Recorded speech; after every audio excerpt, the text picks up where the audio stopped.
ये 13 जुलाई है, Buttler Pennsylvania. पूर्व अमेरिकी राष्ट्रपति डोनाल्ड ट्रंप एक रैली में बोल रहे हैं। बस कुछ ही दिन बाकी हैं जब वे आधिकारिक रूप से रिपब्लिकन नामांकन स्वीकार करने वाले हैं। वे अपने भाषण में अभी कुछ ही मिनटों के अंदर हैं कि अचानक गोलीबारी हो जाती है। देखिए क्या हुआ। ट्रंप पर हमला हुआ लेकिन वे बच गए। किसी ने खुलेआम उनके जीवन को खतरे में डाला। ये घटना कैसे हुई, ये देखिए।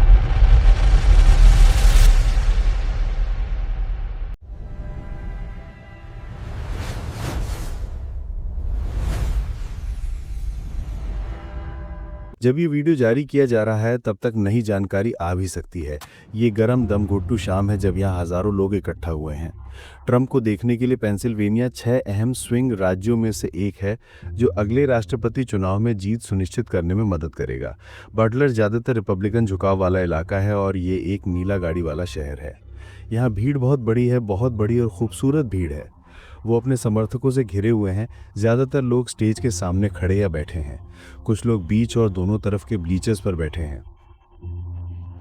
ट्रंप के सपोर्ट स्टाफ और सुरक्षा कर्मचारी, जिनमें सीक्रेट सर्विस एजेंट्स भी शामिल हैं, स्टेज के ठीक सामने हैं। उनके पीछे 3 बड़े भवन हैं। सबसे बाएं भवन की छत पर और सबसे दाईं तरफ सीक्रेट सर्विस के स्नाइपर हैं जो लगातार आसपास को स्कैन कर रहे हैं किसी खतरे की तलाश में। ये इस वीडियो में दिख रहे हैं जो एक भीड़ के सदस्य ने फिल्माया है। हेलो बटलर और पेंसिल्वेनिया को हेलो। मैं वापस आकर बहुत खुश हूँ।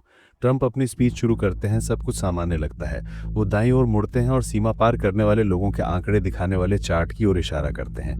उसी समय भीड़ में कई लोग एक आदमी को नज़दीकी बिल्डिंग की छत पर बंदूक लिए हुए देखते हैं। ये बहुत देर हो चुकी है। देखो क्या होता है। अचानक गोलीबारी शुरू हो गई। एक गोली तो कैमरे में भी कैद हो गई। मन से लगभग 400 फुट या 120 मीटर उत्तर में एक और इमारत है, वहीं से गोलियां चल रही थीं। छत पर बंदूकधारी 20 साल का थॉमस मैथ्यू क्रूक्स था। उसके पास AR-15 सेमी ऑटोमेटिक राइफल थी जो उसके पिता ने कानूनी तरीके से खरीदी थी। सबसे पहले उसने लगभग 3 गोलियां चलाईं। देखो क्या हुआ। ट्रंप ने हाथ उठाया। पहली गोली उसके दाहिने कान के ऊपर वाले हिस्से से लगी। बाद में उन्होंने बताया कि ठीक उसी वक्त दाहिने मुड़ जाने से गोली उसके सिर पर सीधे लगने से बच गई। वो पायदान के पीछे झुक गया और पहली गोली चलने के 3-4 सेकंड के भीतर गुप्त सेवा एजेंट पूर्व राष्ट्रपति के पास दौड़ आए और अपने शरीर से उसे बचाने लगे। क्रूक्स ने तुरंत फिर से गोलीबारी शुरू कर दी। 5 और गोलियां चलाईं। क्रूक्स की पहली गोली चलाने से ठीक पहले ट्रंप के पीछे बाईं छत पर मौजूद एक स्नाइपर ने हमलावर को पहचान लिया और जवाबी फायर लिए तैयार हो गया। देखिए क्या हुआ। कुछ मीडिया रिपोर्ट्स में यह बताया गया है कि स्नाइपर्स ने क्रूक्स को मार गिराया। वहीं सीक्रेट सर्विस ने पुष्टि की कि उनके एजेंट्स ने शूटर को बेअसर कर दिया। हालांकि हम ये नहीं कह सकते कि एजेंट्स ही थे। बंदूकधारी ने स्टैंड में बैठे दर्शकों को भी निशाना बनाया। एक आदमी 50 साल का कोर कॉम्प्राडोर की मौत हो गई जबकि 2 और गंभीर घायल हैं। ट्रंप के माइक चालू होने के बावजूद एजेंट्स के बीच की टेंशन भरी बातचीत सुनाई दे रही थी। करीब 42 सेकंड बाद जब क्रूक्स ने गोलीबारी शुरू की, उन्होंने कन्फर्म किया कि शूटर गिर चुका है। हम ठीक हैं, शूटर गिर गया। हम ठीक हैं क्या? चलना है, हम साफ हैं। हम हैं। वे उसे एक बख्तारदा गाड़ी तक पहुंचाने की तैयारी कर रहे हैं। मुझे अपना मैं तुम्हारे साथ हूं सर, मैं तुम्हारे साथ हूं सर। मुझे अपने जूते पहनने दो। उसे दिमाग में रखो, खून से सना हुआ। तो हमें चलना है उस जगह पर।